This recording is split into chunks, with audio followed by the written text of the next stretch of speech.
ನಮಸ್ಕಾರ ಫ್ರೆಂಡ್ಸ್, ಹೇಗಿದ್ದೀರಾ? ನಾನು ನಿಮ್ಮ ವೆಲ್ನೆಸ್ ಕೋಚ್ ಮೈನಂಪಾಟಿ ಮಣಿಕಂಠ. ಫ್ರೆಂಡ್ಸ್, ನಿಮ್ಗೊಂದು ವಿಷಯ ಗೊತ್ತಾ? ಈ 3 ವಿಷಯ ನಾವು ಲೈಫಲ್ಲಿ ಇಂಪ್ಲಿಮೆಂಟ್ ಮಾಡಿದ್ರೆ ನಮ್ಮ work with wellness life happy ಆಗಿರುತ್ತೆ. ಮೊದಲನೇದು, ನಮ್ಮ ಗೀತಾ ಹೇಳ್ದಾಗೆ ಕರ್ಮಣ್ಯವಾದಿ ಕರಸ್ತೆ ಮಾಪಲೇಸು ಕದಾಚನ.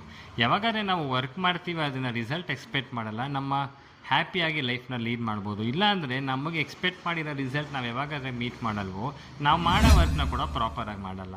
ಈವೇನ್ ಇನ್ನೊಂದೇನಾಗುತ್ತಂದರೆ, ಆ ಒಂದು ಪ್ರೆಷರ್ ನಾವು ಬಂದು ಫ್ಯಾಮಿಲಿ ಮೇಲೆ ತೋರಿಸಿದಾಗ ಫ್ಯಾಮಿಲಿಯಲ್ಲಿರುವಂಥ ತಂದೆ ತಾಯಿ ಹೆಂಡತಿ ಮಕ್ಕಳು ಸೊಸೈಟಿ ಮೇಲೆಲ್ಲ ಒಂದು ಸ್ಟ್ರೆಸ್ಫುಲ್ ಆಗಿರುತ್ತೆ. ಅದರಿಂದ ವರ್ಕ್ ಮಾಡೋಣ ರಿಸಲ್ಟ್ಸ್ನ ಮ್ಯಾನೇಜ್ಮೆಂಟೇ ಅಥವಾ ನಾವು ನಮ್ಮ ದೇವ್ರಿಗೆ ಬಿಟ್ಬಿಡೋಣ.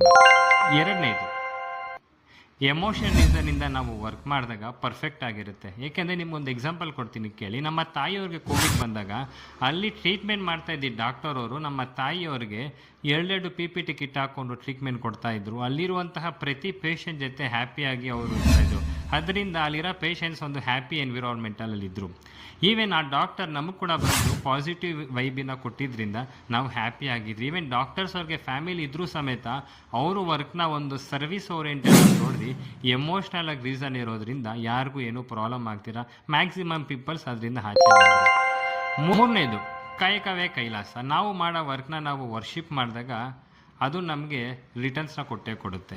ನಾವು ಮಾಡೋ ವರ್ಕ್ನ ನಾವು ಒಂದು ಸ್ಟ್ರೆಸ್ಫುಲ್ಲಾಗಿ ನೋಡಿದಾಗ ಅದು ತುಂಬಾ ಇಶ್ಯೂಸಲ್ಲಿ ರೇಸ್ ಆಗ್ತಾ ಇರುತ್ತೆ. ಅದರಿಂದ ನಾವು ಮಾಡೋ ವರ್ಕ್ನ ಹ್ಯಾಪಿಯಾಗಿ ಹೆಲ್ತಿಯಾಗಿ ಮಾಡಿಕೊಂಡು ವರ್ಕ್ ವಿತ್ ವೆಲ್ನೆಸ್ ಲೈಫ್ನ ಬ್ಯಾಲೆನ್ಸ್ ಮಾಡೋಣ. Happy workers day. Siri wellness ಕಡೆಯಿಂದ ನಾವು ವರ್ಕ್ ವಿತ್ ವೆಲ್ನೆಸ್ ಲೈಫ್ ಅಂತ ವೆಬಿನಾರ್ನ ಕಂಡಕ್ಟ್ ಮಾಡ್ತಿರ್ತೀವಿ. ಎವ್ರಿ ವೀಕ್ ಇರುತ್ತೆ. ನಿಮ್ಗೆ ಇನ್ ಕೇಸ್ ಅದನ್ನು ಅಟೆಂಡ್ ಮಾಡೋಕ್ಕೆ ಆಸಕ್ತಿ ಇದ್ದಲ್ಲಿ ಹಾಯ್ ಅಂತ ಕಮೆಂಟಲ್ಲಿ ಟೈಪ್ ಮಾಡಿ.